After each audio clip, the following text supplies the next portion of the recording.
السلام علیکم ورحمۃ اللہ تعالیٰ وبرکاتہ۔ جب ہمارے ہاں کسی سے کوئی غلطی ہو جاتی ہے، کوئی کسی کو کچھ تکلیف دے دیتا ہے، تو ہم لوگ فوراً انتقام لینے کے لیے اڑ جاتے ہیں، ضد کر لیتے ہیں کہ ہم کسی طرح سے بھی معاف نہیں کریں گے، جس نے ہم کو تکلیف دی ہے ہم اس سے بدلہ لیں گے۔ لیکن حضرات محترم، رسول کونین صلی اللہ علیہ وسلم نے معاف کرنے والوں کی بڑی فضیلت بیان فرمائی ہے۔ اگر آپ معاف کر دیتے ہیں تو اللہ کے نبی صلی اللہ علیہ وسلم نے اس کی بڑی فضیلتیں بیان فرمائی ہیں، آپ سنیں گے تو انشاءاللہ تعالیٰ ایمان تازہ ہو جائے گا۔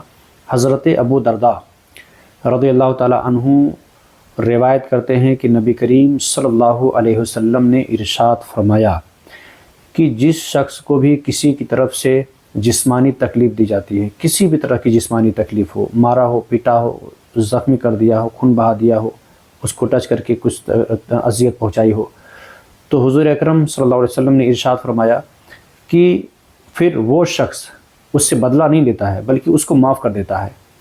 جس نے اذیت پہنچائی ہے پھر اس کو معاف کر دیتا ہے، تو نبی رحمت صلی اللہ علیہ وسلم فرماتے ہیں کہ اللہ تعالیٰ اس کا ایک درجہ بلند فرما دیتا ہے اور اس کے گناہوں میں سے اللہ تعالیٰ ایک گناہ معاف فرما دیتا ہے۔ سبحان اللہ۔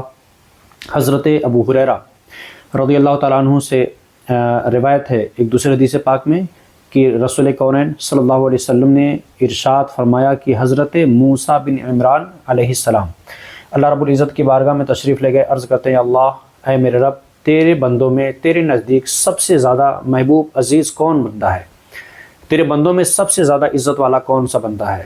حضرت موسیٰ علیہ السلام کو اللہ تعالیٰ نے جواب دیا، اللہ فرماتا ہے اے میرے موسیٰ، میرے بندوں میں سب سے زیادہ عزت والا میرے نزدیک وہ بندہ ہے کہ جو بدلہ لینے کی طاقت رکھتا ہے لیکن بدلہ نہیں لیتا ہے بلکہ معاف کر دیتا ہے، وہ شخص میرے نزدیک سب سے زیادہ عزت اور عظمت والا ہے۔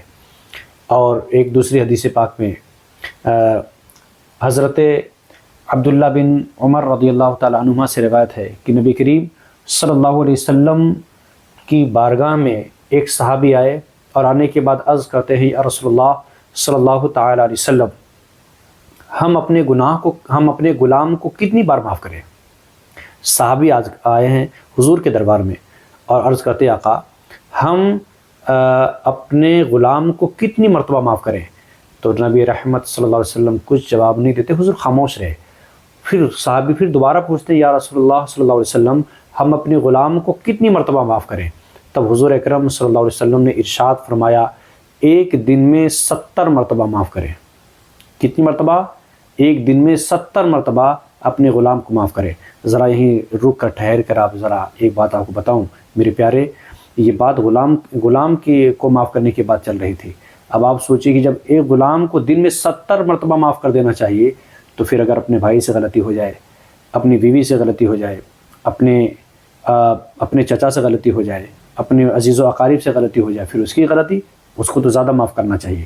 لیکن ہم لوگ معاف نہیں کرتے ہیں، کسی سے غلطی ہو جاتی ہے تو ہم لوگ اسے سزا دیتے ہیں، ہم لوگ اس سے رشتہ توڑ لیتے ہیں، ہم رشتہ اس سے ختم کر دیتے ہیں۔ میرے پیارے، رشتہ ختم نہیں کرنا چاہیے بلکہ اس کی خطا کو معاف کر کے اس سے محبت قائم کرنی چاہیے، محبت رکھنی چاہیے۔ اس لیے کسی نے کہا ہے کہ پانی چاہے جتنا گندا ہو جائے آگ بجھانے کے کام وہی آتا ہے، چاہے جتنا گندا ہو جائے مگر وہ پانی آگ بجھا دیتا ہے۔ تو جب بھی آپ کسی مصیبت میں پھنستے ہیں، آپ کہیں پہ کسی مصیبت میں کہ آپ شکار ہوتے ہیں، تو سب سے پہلے اگر کوئی آپ کی مدد کے لیے کوئی آگے بڑھتا ہے تو آپ کا بھائی ہوتا ہے۔ اس لیے اپنے بھائیوں سے محبت کریں، اور اگر کہیں سے کوئی غلطی خطا ہوتی ہے تو اسے نظر انداز کریں، اس سے معاف کریں۔ آپ یہاں معاف کریں گے، اللہ تعالیٰ آپ کو وہاں معاف فرمائے گا۔ السلام علیکم ورحمۃ اللہ تعالیٰ وبرکاتہ۔